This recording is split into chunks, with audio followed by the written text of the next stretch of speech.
This is Dr. John Hayes. Once again, we're back on beating neuropathy and chronic pain here on 95.9 WATD. And on the other end of the line tonight with us is Hank Cardello. Hank, welcome back to the call.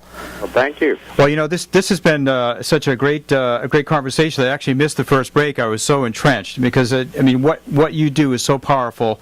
But I think, you know, what we do tonight and then also finish up next week is really going to turn some heads. Because, like we said in the beginning, the solutions are going to be to involve these corporations, not to chastise, not to lambaste, but to make positive solutions. So, along those lines, Hank, I mean, having been an insider, what is actually happening now with regard to specific corporations, their brands, and making some changes towards healthier products?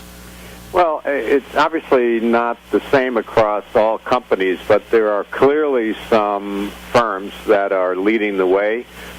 We issued a report from the Hudson Institute last October called Better For You Foods. Okay. It's Just Good Business. All right. And in it, we highlighted a number of companies that are doing some tremendous things. I mean, Danone, Group Danone, they're actually French-based, but they sell Danone yogurts and bottled waters, and they have an infant nutrition business in Europe. They made a concerted strategy to divest themselves of the beer business and their candy business and their cookies, and they've concentrated strictly on what we call Better For You Foods. And when you look at their financial returns, they're far superior than their peers. So what it says is that moving in this direction can be good for business. And you can see that with Danone. I mean, General Mills has done a great job. Mm-hmm. General Mills has had a very serious program about what they call reducing the negatives and increasing the positives in their products. By negatives, for instance, pulling out things like trans fats. Mm-hmm. And adding positives like whole grains into their products.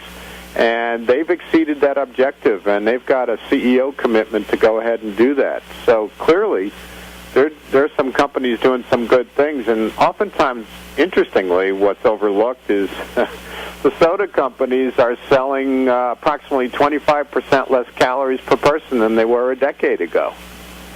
Which to me is certainly going in the right direction. Perhaps we could prod them to be a little bit more aggressive and lower it further, but at least they're going in the right direction.